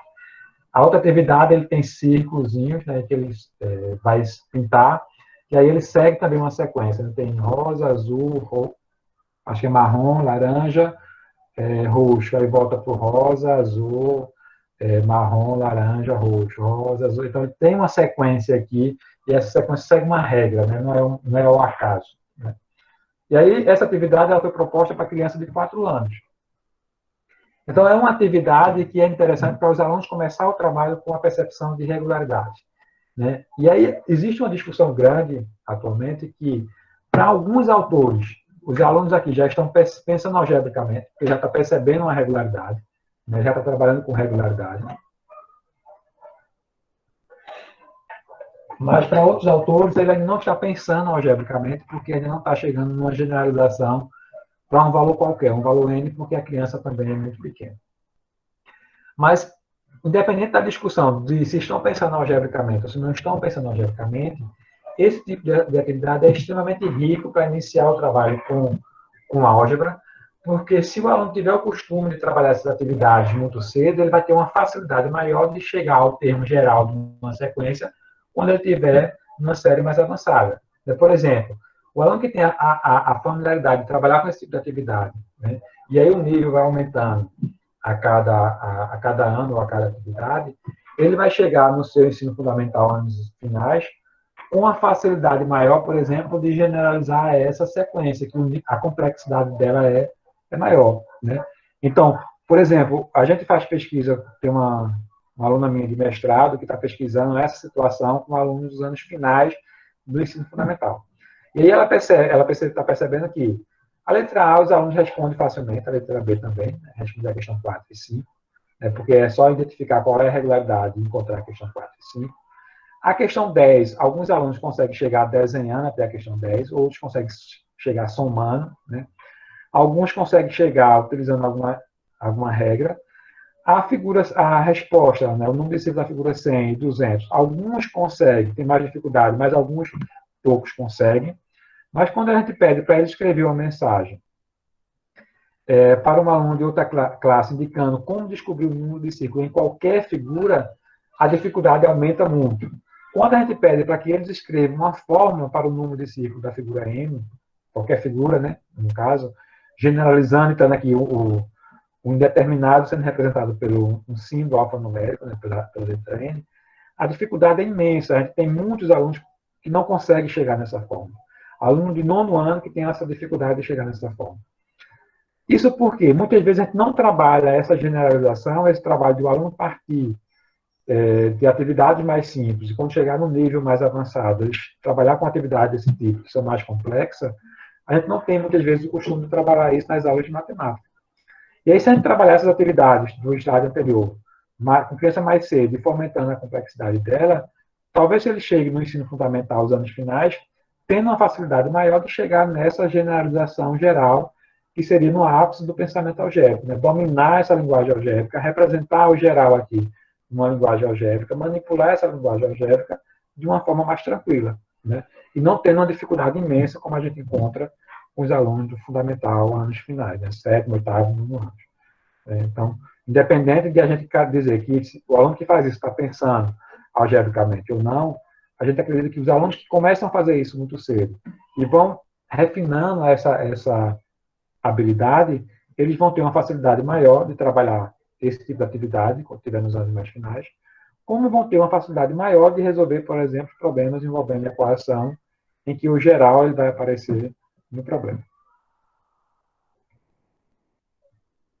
Nos anos finais, o currículo de Pernambuco coloca que com o surgimento das letras, né, que aí a letra ela só vai aparecer de acordo com as orientações curriculares nos anos finais, é importante que o estudante construa a noção de variável e reconheça uma expressão algébrica com a interpretação de uma relação entre duas grandezas. Isso significa que o trabalho no nível simbólico, com a ênfase na manipulação de letras, tão comum no 6º e no 7º ano, deveria ser evitado. Então, os documentos já colocam que a letra deve aparecer nos anos finais, mas em que os estudantes construam a noção, né, reconheça, sabe o que ela significa naquela expressão. E aí a ênfase na manipulação ela deveria ser evitada. Por exemplo, trabalho com manipulação de expressões algébricas, a manipulação e a operação de polinômios sem nenhum significado para o estudante deveria ser evitado e trabalhasse muito mais situações que dessem significado para aquela linguagem algébrica que eles são utilizados. Aí a gente traz algumas habilidades, né, eu vou falar de forma rápida, porque a gente já está chegando no final do meu tempo. Algumas habilidades que os documentos curriculares atuais colocam, né, a BNCC e o Currículo de Pernambuco. Nos anos iniciais, no 1º e no 2º ano, para esse documento, o foco é em padrões, regularidades e generalização de sequências, né, com habilidades que ainda vai até o 3º e 4º ano, essa questão da regularidade e generalização de sequências e padrões. Então, a gente vê que é muito forte nos anos iniciais os padrões, as regularidades e as generalizações de sequências. Exemplo daquelas atividades que a gente viu anteriormente. No 3º, 4º e 5º ano, aparece o trabalho com relação de igualdade, em que os alunos já começam a perceber que existe uma relação entre igualdade, em que, por exemplo, a parcela numa soma não altera o resultado, né? 2 mais 3 é igual a 3 mais 2, então A mais B é igual a B mais A. Isso já começa a ser trabalhado quando a gente trabalha com a relação de igualdade. Né? No 4º ano tem um trabalho com relações inversas entre as operações aritméticas, né? Trabalhar a ideia de operações inversas. E aí no 5º ano aparecem as grandezas diretamente proporcionais e problemas de partilha, né? Uma ideia que começa a ser trabalhada já no 5º ano, a proporcionalidade. Esses problemas de partilha é aquele exemplo que a gente colocou quando eu estava dando o exemplo das características do pensamento algébrico. Então, tem uma quantidade conhecida que é dividida em partes desiguais. E a ênfase é resolução de problema, não é calcular, né? Não é resolver. Né? Então, sempre é a resolução de problemas. Nos anos finais, né, a gente tem no 6º ano a propriedade da igualdade e o problema de partilha. Né? A propriedade da igualdade ele volta e o problema de partilha também. No 7º ano aparece a ideia de incógnita e variável, né, trabalhar a construção dessas ideias, equivalentes de expressões, grandezas diretas de inversamente proporcional e equação do primeiro grau, né, sempre trabalhando a ideia de resolver e elaborar problemas, né, que é uma ideia nova que os documentos apresentam, que é a ideia de elaborar problemas, né, não só de resolver, mas o foco sempre é em resolver. A gente não tem a habilidade de resolver a equação do primeiro grau. A habilidade nesse documento é resolver e elaborar problemas envolvendo a equação do primeiro grau. No 8º ano, volta às sequências que está sendo trabalhado nos anos iniciais, o valor numérico de uma expressão, associar uma equação do primeiro grau com duas incógnitas a uma reta, na questão de sistema de equação, o sistema de equação, e começa a equação do segundo grau do tipo ax² igual a b. Também já inicia no 8º ano o trabalho da ideia inicial de equação do segundo grau. E variação de grandezas, e sempre a perspectiva de resolver e elaborar problemas. No 9º ano, os documentos colocam que traz, para você trabalhar a ideia de razão e proporção, né, a função, né, a ideia de função já aparece no 9º ano, a equação do segundo grau sem Bhaskara, né, eles enfatizam que o trabalho com a resolução de equação do segundo grau no ensino fundamental no 9º ano deve ser sem Bhaskara, né, trabalhando com a ideia de resolver e elaborar problemas, né, e aí a gente pode trabalhar com fatoração, com completar quadrado, mas não com Bhaskara para esse documento. Né. O Brasil era um dos únicos países que trabalhava Bhaskara no ensino fundamental, e os 9 documentos eles tiram Bhaskara do ensino fundamental. Né. Então, trabalha muito mais a ideia, o que é um problema envolvendo a equação do segundo grau e como resolver esse problema a partir de estratégias variáveis. Então, são essas habilidades que tem nos documentos. Do ensino médio eu não trouxe porque elas são mais abstratas, trabalham com a ideia de função, mais algébrica mesmo. Então, eu trouxe só do fundamental, que a gente tem uma ideia maior de como trabalhar o pensamento algébrico nesses problemas. Né? E aí, para refletir, a gente finaliza com algumas questões. Né? Será que é fácil trabalhar a ideia de desenvolver o pensamento algébrico quando eu estou ensinando, trabalhando com álgebra? Né? Isso é uma questão que a gente coloca e que a resposta é não. Né? Não é fácil. Né? Não existe uma receita. Né? Então, não é fácil de mudar, não é fácil mudar essa perspectiva e começar a trabalhar com foco no pensamento algébrico. Né? Existe receita? Não tem uma receita. Existem caminhos, né? Existem ideias. A resolução do problema, a partir do problema, os padrões, as sequências de figurais e numéricas. Então, existem ideias, mas receita a gente não tem. Se tivesse, a gente estava vendendo, acho que a gente já estava rico, mas não existe uma receita. E podemos mudar, né? Podemos mudar o foco do trabalho de álgebra, em vez de ser focado exclusivamente na linguagem algébrica, na manipulação, no transformismo algébrico. A gente podemos mudar para um foco mais no pensar algebricamente, no pensar matematicamente. Eu acredito que sim, eu acho que é necessária essa mudança, né? Eu acho que é extremamente válida. Né? Agora, não é fácil, mas eu acho que tem que nos inquietar. Né? O mudar é difícil e o mudar nem sempre é aceitável ou, vamos dizer assim, visto de bons olhos pelos colegas ou pela escola. Né? Mas eu acho que é necessário. Né? Eu acho que a gente, quando muda o foco, por exemplo, os alunos vão pensar mais, vão discutir mais, vão conversar mais, vão argumentar mais. Então, a gente tem essas ideias mais válidas. Mas o pensar matemático, vamos dizer assim, ele floresce mais. Mas eu sempre digo para quem, quando eu falo, não é fácil. Né? Eu acho que a gente tem que quebrar essa ideia de que é fácil fazer diferente. Eu acho que não é fácil. Mas eu acho que se a gente começar a fazer, se a gente começar a pensar, se a gente começar a mudar, ele é possível. E, por fim, eu queria agradecer novamente a Luciana. A gente está aí o contato, né, o meu contato. Quem quiser mandar e-mail, mandar algumas perguntas, solicitar algum texto para ler, informações sobre a seleção do PPGEC, que já está aberta, quem tiver interesse, dá uma olhada lá no edital. Né. O Edumatec, infelizmente, esse ano já está no meio da seleção, mas quem tiver interesse no próximo ano, a gente está também aberto, acho que em agosto, geralmente no próximo ano, abre edital. E é isso, estamos aqui para agora conversar, trocar algumas ideias e responder algumas questões. Nós agradecemos, né, pela excelente palestra, muito bem elogiada pelas pessoas que estão assistindo. Pelo que eu estou vendo aqui pelos comentários, as pessoas estão gostando bastante. Tem alguns questionamentos, certo? Eu queria dizer para você que a brincadeira, como o Marcelo diz, né? A brincadeira para os meus alunos, eu convidei o palestrante, mas aí antes a gente passou algumas leituras. Eu fico feliz que o texto seu de referência para fazer a palestra foi o que eu indiquei para eles.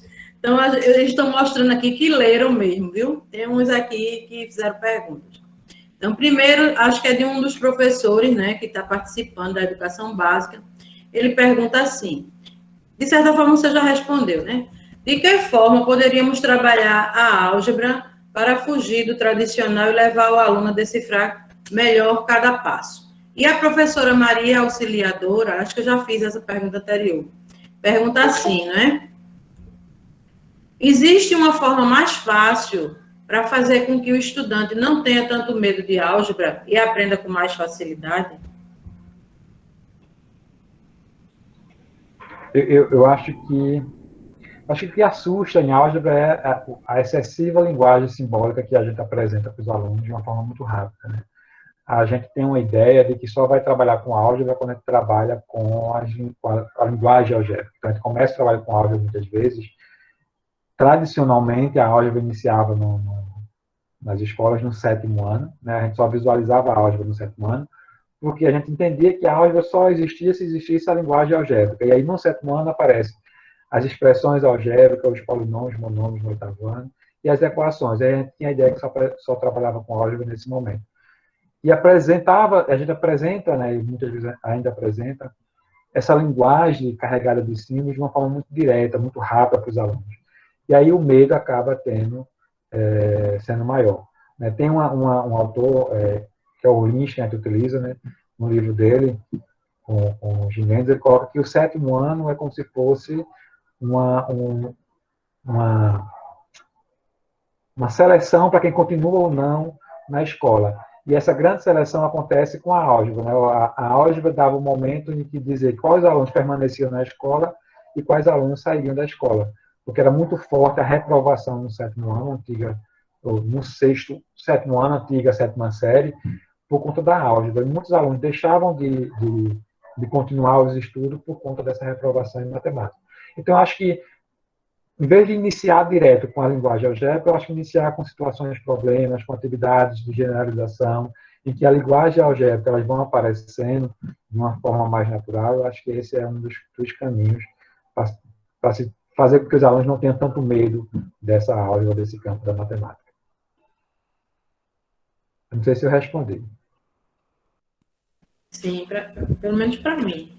Eu acredito que o professor também.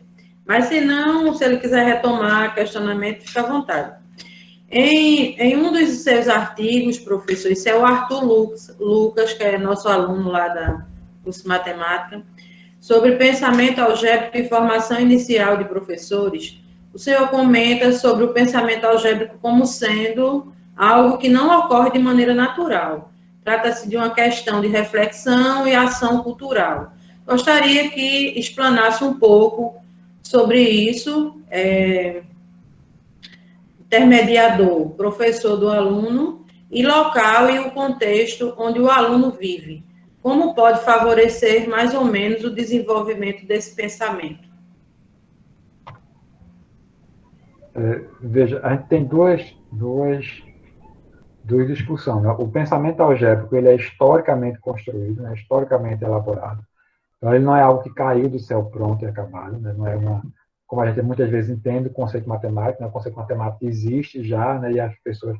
Mas, na verdade, os conceitos matemáticos, as ideias matemáticas, elas vão sendo construídas a partir dos momentos históricos com a evolução da sociedade. Então, o que a gente tem hoje, vamos dizer assim, de pensamento algébrico, foi uma síntese produzida pela humanidade durante todo o tempo. Então, é por isso que é uma construção histórica. Né?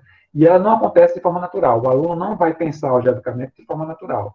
Ele tem que se deparar com situações que levem ele a pensar algebricamente. Eu coloco em alguns textos que esse ato de desenvolver o pensamento algébrico ele é intencional. Ele é intencional para o professor, né, quanto orientador do aluno, quanto a pessoa que vai guiar a aprendizagem do aluno, e intencional para o aluno também. Quando eu falo de intencional para o professor, eu falo que é intencional de forma explícita, né?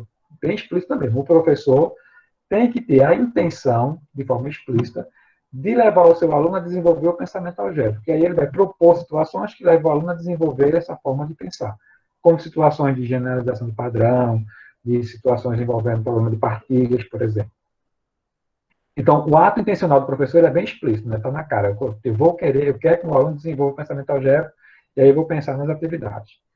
O ato intencional do aluno, ele não é explícito, porque o aluno não diz, eu vou desenvolver o meu pensamento algébrico. Né? O aluno não tem maturidade, nem deve ter essa maturidade. Né? A gente está trabalhando com adolescentes e crianças. Mas o ato intencional do aluno é, quando ele se deparar com a situação em que o professor passou para ele, ele vai ter a intenção de resolver essa situação. E aí, quando ele tem a intenção de resolver essa situação, ele está tendo a intenção de mobilizar as estratégias, né, o pensamento algébrico, para resolver essa intenção. Então, o ato intencional do aluno é o ato de resolver a situação. E aí, ao resolver a situação, ele vai estar de forma, vamos dizer assim, natural, desenvolvendo o seu pensamento algébrico. Né? Agora, do professor tem que ser um ato intencional e explícito. Ele tem que ter a clareza que ele tem que propor situações que levem o seu aluno a desenvolver essa forma de pensar matematicamente. E o texto foi um texto bem... Eu já nem estava me lembrado mais desse texto, Luciano. É um texto bem antigo. Mas eu gosto bastante desse, eu indiquei esse para eles. Na verdade, eu coloquei 3, mas eles ficaram de escolher para ler, né? Para se apropriar um pouco sobre a discussão sobre o pensamento algébrico. Outra aluna nossa, é a Edla Ranieri, ela pergunta o seguinte: as dificuldades dos alunos em álgebra partem somente do modo de ensino do professor e como ele apresenta a álgebra ao estudante? Aí depois que você falar, eu quero comentar também isso. É uma questão bem difícil, né, da gente pensar, né, porque é complicado você dizer assim, a culpa é a forma que o professor apresenta. Né? Eu acho que talvez a culpa maior seja a formação que o professor teve para ensinar matemática. Né? Eu acho que a gente não tem ainda uma formação sólida na formação inicial, no curso de formação inicial, para formar professores que dê conta de ensinar matemática de uma forma mais significativa. Né? Então, a gente tende a fazer aquilo que a gente viu as pessoas fazendo. Né? A gente se forma professor de matemática, mas muitas vezes a nossa graduação não dá conta de discutir a forma de se ensinar matemática. E a gente acaba repetindo práticas que muitas vezes é práticas mais tradicionais. Então, eu fico muito preocupado em dizer que a culpa é do professor. Eu acho que a culpa é muito maior, mais do que o professor. Eu acho que a nossa formação inicial ela ainda é um pouco, vamos dizer assim, está melhorando, mas acho que ainda é um pouco falha. Eu acho que a gente tem que pensar que eu não posso achar que o aluno que discute, por exemplo, em uma disciplina, 2 disciplinas, uma forma de se trabalhar a matemática de forma diferente, e paga 30, 40 disciplinas, uma forma de trabalhar a matemática totalmente diferente, né, mais tradicional, ele vai adotar, vamos dizer assim, de forma natural, aquela forma que ele viu apenas em 2 disciplinas. Eu acho que é bem difícil você achar que o aluno vai mudar, que o professor vai mudar de uma hora para outra. E eu acho que investir na formação inicial, para aqueles professores que estão na formação inicial, e investir em formação continuada para aqueles professores que já saíram da formação inicial, é o caminho de tentar mudar essa forma de se trabalhar. Não só a álgebra, né? A gente fala de uma forma geral a matemática. Né? Eu acho que a gente sempre pensa em trabalhar a matemática de uma forma mais geral. No modelo mais atual, vamos dizer assim, metodologicamente falando, eu acho que a gente conseguiria resolver a maior parte dos problemas na aprendizagem da álgebra. Né? E aí tem outros problemas que a gente nem vai tocar aqui, mas eu acho que é isso. Vê-se que a gente é formado na mesma escola. Então, eu trabalhando com eles em resolução de problemas e também com avaliação da aprendizagem, eu tenho discutido com eles exatamente isso, né? A mudança de paradigma, a gente é construído num paradigma bem convencional, bem tradicional. Então, romper com tudo aquilo que a gente vivenciou, experienciou na nossa formação, não é algo fácil, precisa fazer sentido para a gente. né? E aí eu dou como exemplo para eles uma aula, um período que eu passei trabalhando com o 7º ano, e que eu, trabalhando polinômio, operações com polinômio, achando que estava arrasando, e todo mundo tirou nota baixa. A nota mais alta foi 4. Quase que eu morro, né? Foi um saculejo, assim, acordar. Aí foi quando eu vi que o problema não era das crianças, era meu. Ou seja, eu achei que estava arrasando, e na verdade eles não tinham aprendido era nada, porque não fazia sentido. Então, precisa fazer sentido o que a gente ensina para o aluno, precisa fazer sentido, e sair do paradigma tradicional para um moderno ou pós-moderno, demanda tempo, demanda formação, e aí você coloca a formação inicial e continuada, mas eu deixo a dica para todos nós que somos professores, né, e aí eu me incluo no grupo também, 20 anos de educação básica, né, não são 20 dias, né, então, essa minha constituição como professora me faz pensar diferente. Então, assim, mudar de paradigma, trabalhar em outra perspectiva, demanda também a construção de sentido para a gente e o investimento também na autoformação. Então, as secretarias de educação são obrigadas a promover encontros formativos, né, pela LDB, a gente sabe disso, mas a gente, enquanto profissional da educação, a gente precisa estar atento e precisa ler os artigos que são de graça, estão disponíveis, ler livros, participar dessas discussões para a gente também abrir um pouco a mente e refletir sobre isso. Era isso que eu ia falar, porque as outras coisas você já, queria dizer, você já contemplou.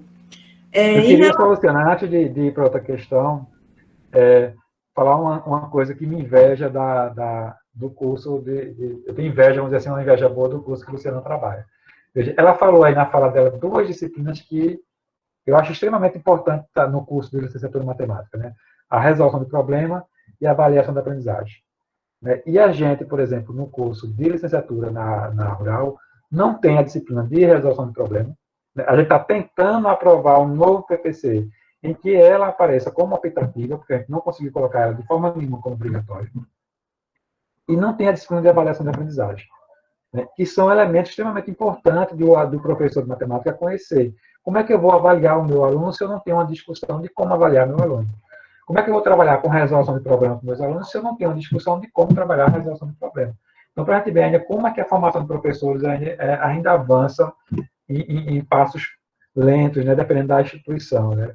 A UPE, a gente vê que já está avançando nessa formação para o professor mesmo, numa perspectiva em que eu tenho uma disciplina que trabalha com resolução de problema, com avaliação da aprendizagem e outras disciplinas que a gente vê que os colegas trabalham.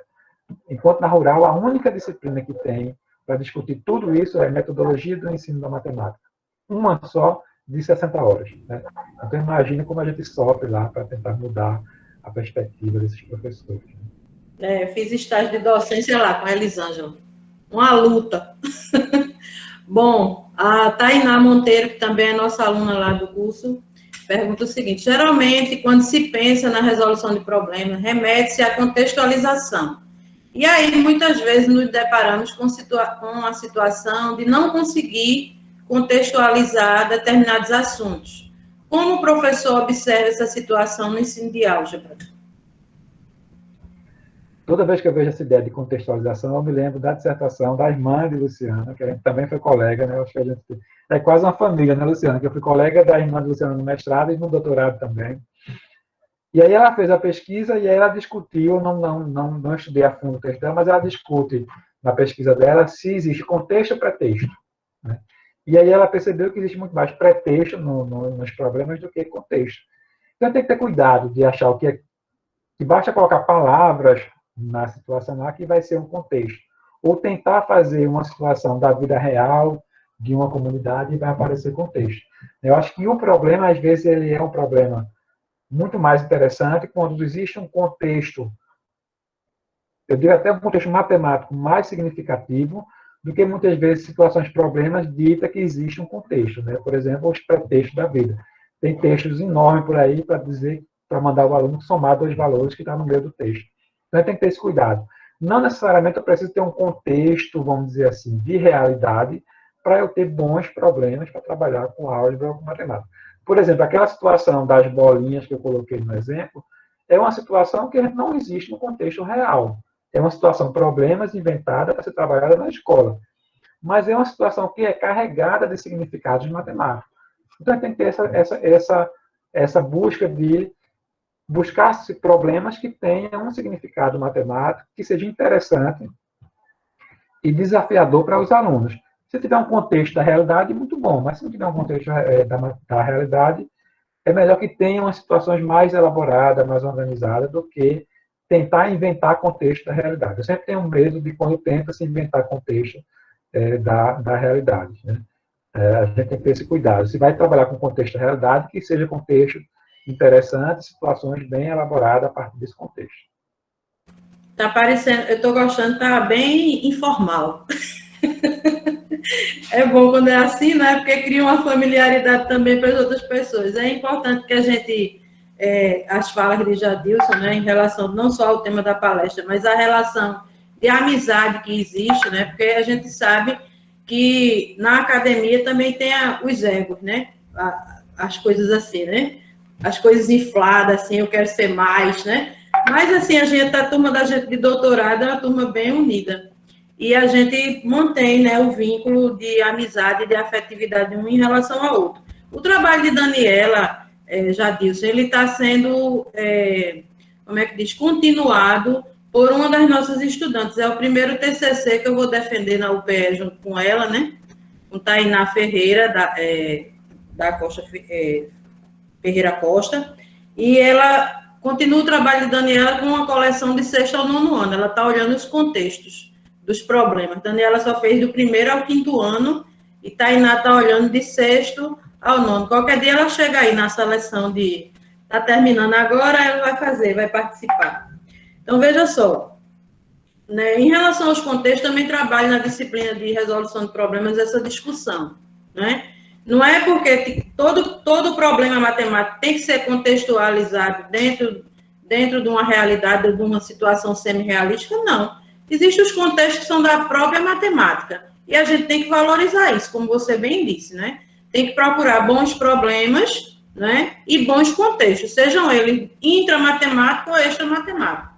Fica a dica, não tem que procurar coisa enfeitar demais, né? Porque acaba que a gente perde de vista o objeto matemático. Então, você deixa claro isso quando você faz aí a sua intervenção em relação à contextualização. Então, como tem muitos professores aqui da educação básica, é importante dizer para eles tranquilizar, né, professor? A gente não tem que sair correndo atrás de contexto, não. A gente tem que sair atrás de bons problemas, para que o menino resolva, para que ele perceba qual é o objeto de saber que a gente está trabalhando e ele consiga estabelecer relações entre o que a gente está falando e a atividade que você propôs para ele. Né? Então, precisa fazer sentido o que a gente propõe. Então, é melhor desconstruir essa ideia de que tem que ter um contexto da realidade. Tem que ter uma associação com a vida prática, né? Bom, aqui não vi mais perguntas, mas, assim, tem alguns comentários, né? Então, o professor André Pedrosa de Almeida, ele coloca assim: hoje estamos vivendo em outra realidade com a educação, de forma remota. Mais um aditivo onde dificulta o poder de concentração do aluno. Creio que esse ano será um ano onde o aluno precisa se automotivar. Né? E ele mesmo diz que já esteve naquela situação que eu compartilhei, né? Você achar que deu a aula maravilhosa, trabalhou tudo, e os meninos não corresponderam ao que a gente está esperando, né? É comum, professor, não foi uma vez só, não, comigo. E eu digo, Luciana, que a gente tem essa inquietação, aí vamos fazer nossos mestrado e doutorado da vida para ter essas respostas, e aí eu digo que a gente sai com mais perguntas do que respostas, né? A gente acaba saindo ainda com muito mais perguntas do que respostas quando a gente entrou no mestrado e no doutorado. Né? A gente acaba percebendo que essa inquietação, ela prevalece, que essa inquietação é palco de pesquisa que a gente tem que fazer e continuar fazendo para entender um pouco sobre isso. Eles estão dizendo que tem uma pergunta de Carol. Faz, Carol, liga o microfone e pergunta para Jadilson, que eu não estou encontrando. Professora, eu tinha mandado antes, mas eu acho que se perdeu aí no meio, né? Eu tinha perguntado sobre a questão da argumentação matemática no processo assim, de avaliar o pensamento algébrico de um aluno, né? Se faz parte e o quão faz parte. desse processo? Extremamente importante. Eu acho que a argumentação matemática que o aluno faz para defender o que ele está visualizando, o que ele está resolvendo, o que ele está pensando, às vezes é mais carregada de matemática do que o registro que ele deixa no papel. A gente, acho que a Luciana, que está discutindo a questão de avaliação, ela sabe muito bem disso. Às vezes a gente quer avaliar o aluno apenas com o registro que ele deixa no papel. Mas do que ele está fazendo com aquela atividade, o registro, às vezes, é o que menos tem da atividade da matemática que ele está utilizando. A teoria que eu estou tentando estudar, a gente está tendo alguns trabalhos com ela, a minha orientanda de mestrado, ela vai defender o próximo ano, na perspectiva teórica que a gente está discutindo, que é a teoria da objetivação. O autor fala que a pessoa pensa além da mente, né? O pensamento extrapola a mente. Ele tem uma perspectiva de pensamento que não é mentalista, ela é cultural. Então, eu penso com tudo que eu estou fazendo, com tudo que eu estou utilizando. Então, o falar, o movimentar, o gesto, o rabisco, a escrita, a calculadora, o material, tudo isso para ele faz parte do pensamento algébrico, do pensado da pessoa. Não ajuda a pessoa a pensar, mas faz parte da pessoa, do pensamento da pessoa. Então, falar, o argumentar, um aluno quando está discutindo com um colega, dizendo, ó, isso aqui é isso aqui, o outro questiona, e ele justifica. Isso aí, às vezes, tem muito mais matemática do que o registro escrito. Então, acho que a gente teria que criar instrumentos. Eu acho que é extremamente difícil você avaliar isso, mas é extremamente necessário você conseguir tentar construir estratégias de escutar o aluno, de fazer o aluno falar. A gente, durante muito tempo, fez os alunos se calarem na aula de matemática, né? A gente tem uma perspectiva de que a aula só é uma aula boa ou só está acontecendo uma aula de matemática se o professor estiver lá na frente falando, né, despejando os conteúdos, as técnicas, e os alunos enfileirados um atrás do outro, em silêncio, e para eles falarem tem que levantar a mão e pedir autorização para falar. Né? E isso é extremamente pouco. Né? Eu acho que a gente tem que fazer os alunos falarem, os alunos argumentarem, os alunos questionarem, os alunos justificar aquilo que ele está pensando quando ele resolveu, argumentar a estratégia que ele pensou. Eu me lembrei agora, quando eu dava aula no ensino médio, um aluno chegou na resposta de um problema lá que eu tinha passado, de forma muito rápida. Ele fez 2 continhas, deu a solução, e aí eu não aceitei a resposta dele. Né? E aí ele era um aluno que é exceção, né? E ainda bem que ele era exceção, ele veio e me questionou, porque eu tinha não tinha conseguido, não tinha aceitado a resposta dele. E aí eu disse, olha, se você me argumentar como é que você foi, e você me convencer no argumento, eu lhe dou o seu ponto. E aí ele sentou do meu lado e passou uns 10 minutos lá argumentando, explicando o que ele fez. E aí eu percebi que existia muito mais matemática do que aquela resposta que eu esperava que ele desse. Então, a gente tem que ter esse cuidado de tentar escutar os alunos, de tentar fazer com que ele fale, com que ele argumente, porque essa fala, esse argumento, essa discussão que eles fazem, às vezes revela mais matemática do que o registro. Eu acho que o registro é muito pouco para a gente avaliar um aluno. Aprendeu bem com o Marcelo, hein? Deixa o menino falar. Olha, que interessante, né? O que Jadilson traz, né? Então, vejam só, o que é que traz na fala dele de importante, né? Que a gente tem que reforçar. Essa questão de que argumentar sobre o pensamento, explicitar como foi que a gente pensou, não é uma prática que a gente vê muito na escola. Então, é só ratificando o que Jadilson diz. Então, a gente precisa começar a fazer isso. Se já faz, intensificar esse tipo de trabalho, que é muito salutar. Às vezes, os meninos respondem do jeito que a gente está esperando, mas é uma resposta automática. Ou seja, já fez tanto exercício, tanta equação do primeiro grau, do segundo grau, que faz até de olho fechado, a que você colocar. Mas se você pergunta para ele, como foi que você pensou? Então, aí parece que a terra some de debaixo dos pés, né? Por quê? Porque ele não tem, muitas vezes o aluno não tem maturidade suficiente para explicitar todo o pensamento matemático que ele usou naquele momento. Mas eles precisam começar a pensar sobre isso. Por que eu fiz assim? Qual foi o raciocínio que me levou? A gente discute isso em resolução de problemas. Então, assim, quando você fala, eu fico muito feliz, porque a gente tem discutido isso em sala de aula, e é importante que eles ouçam de outras pessoas também, porque santo de casa não faz milagre, né? Então, a gente, às vezes, quando eu falo, ficam achando assim a coisa mais absurda do mundo, mas a gente vê que é fruto de leitura, de muito estudo, né? Então, são as recomendações que eu costumo dar. Então, a gente precisa começar a construir novas práticas em sala de aula, e isso leva tempo, né? A gente também não pode esperar do aluno que ele corresponda logo de primeira. Então, a gente tem que se tornar uma constante esse tipo de atividade. Quer comentar mais alguma coisa, Jadilson? Eu posso passar para a questão que eu coloquei aqui. Eu vou pedir para você, a gente vai fazer o fechamento agora da palestra, por conta do horário. Eu escrevi aqui, à medida que você foi falando, eu fui anotando, relembrando sua tese, acho que é uma das teses interessantes, e o modelo, a gente vê que é o modelo de Almeida, né? Não tem em outros lugares, né?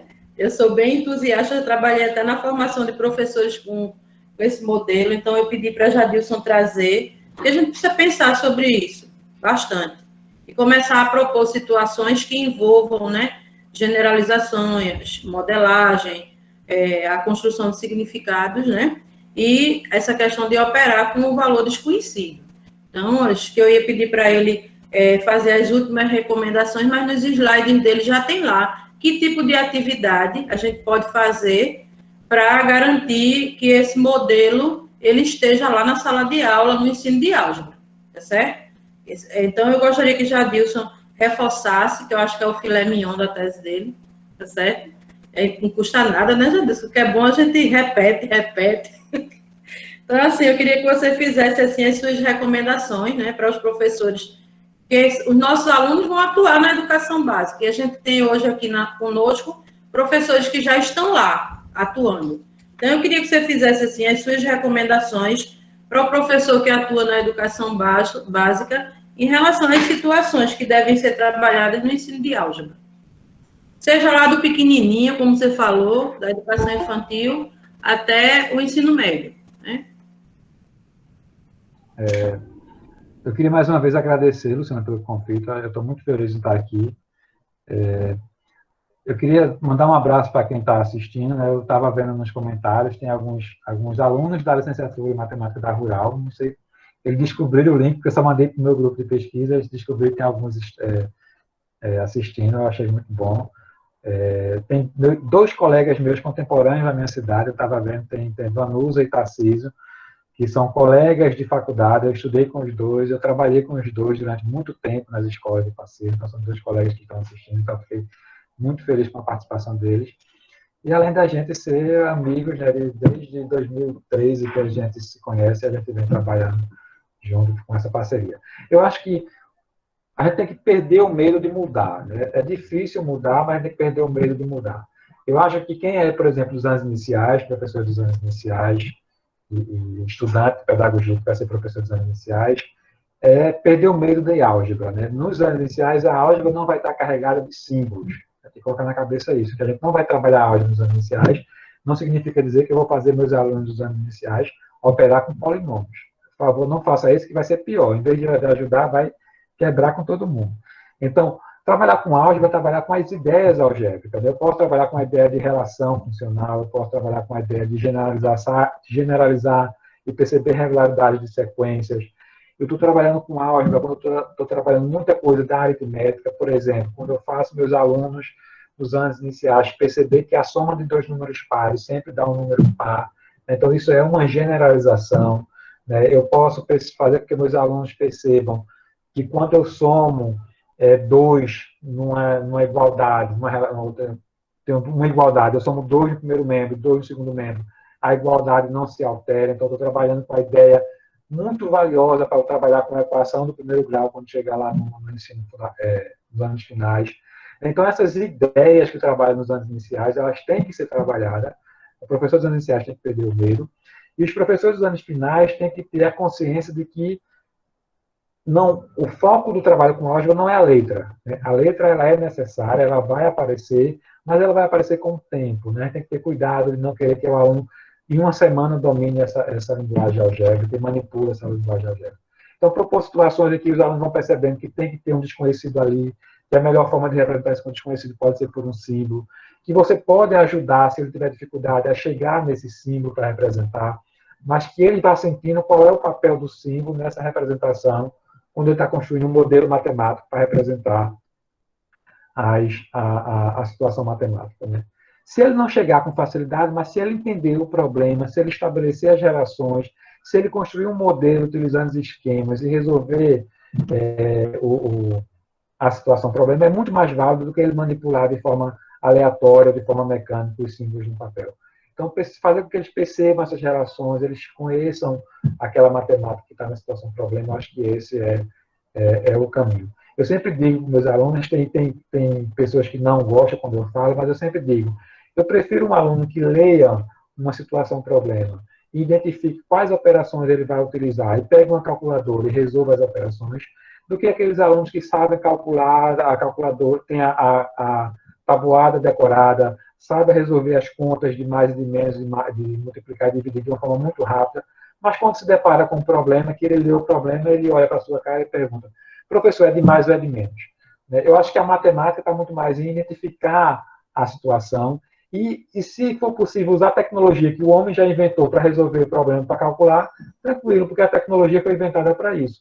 Eu sempre digo para os alunos, já a tabuada era a calculadora da época que ela foi inventada. Hoje em dia já existe a calculadora que faz o trabalho mais rápido. A tabuada ela foi inventada para se fazer os cálculos de forma muito mais rápida. Como foi inventada a calculadora? E aí, quando os alunos fazem esses cálculos, mesmo usando a calculadora, as operações aritméticas, os cálculos do caderno, eles vão aparecendo de forma natural, de forma mais significativa. Né?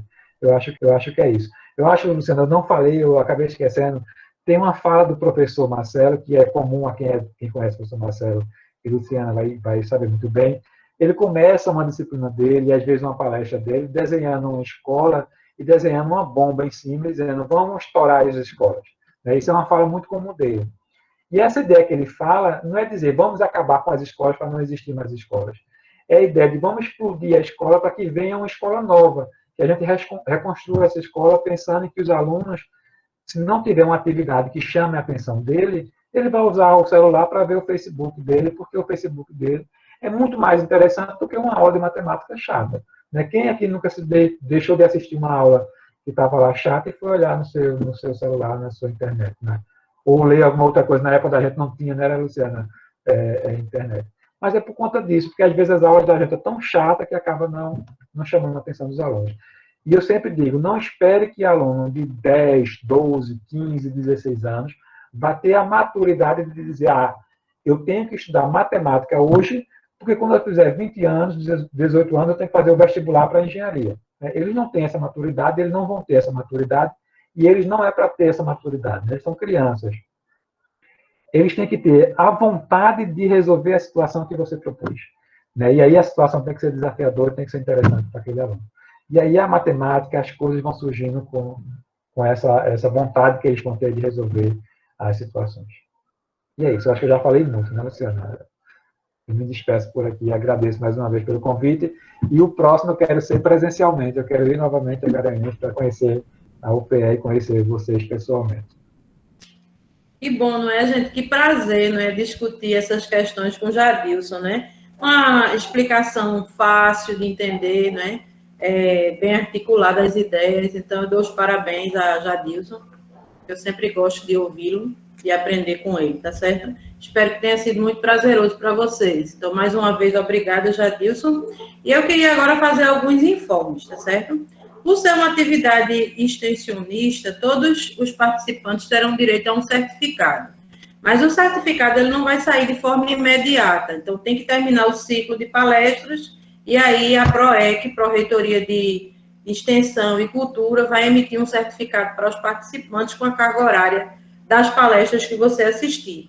E aí eu aproveito a oportunidade para convidá-los para a palestra do professor da UFOB, Universidade do Oeste da Bahia, Universidade Federal, Níveis de pensamento geométrico, o caso dos quadriláteros notáveis. É com o professor André Pereira da Costa, também nosso colega lá do grupo de pesquisa Fenômenos Didáticos. Então, a palestra vai acontecer na próxima quarta-feira, dia 21/10, mas o horário é das 16 às 18. Então, eu queria convidar vocês a seguir a conta do grupo GIDMAT no Instagram. Lá a gente vai colocando as novidades e vai colocando também a agenda de palestras. Essa é a segunda, nós temos 6 palestras com pessoas desse grupo de pesquisa, tá certo? Então, são discussões que aproximam os resultados das pesquisas de doutorado com os processos que a gente vivencia em sala de aula, ensino, aprendizagem e avaliação. Então, vocês todos estão convidados, espero que tenham gostado da palestra e aproveitado bastante, e a gente conta com a presença de vocês nos próximos encontros. Mais uma vez, obrigada, Jadilson, obrigada a todos que se fizeram presentes e ficaram conosco até agora, tá certo? Muito obrigada. Boa noite. Boa noite, pessoal. Um abraço. Tchau, tchau. Tchau. Um abraço para todos. Boa noite. Boa noite. Boa noite. Boa noite, foi maravilhoso. Boa noite.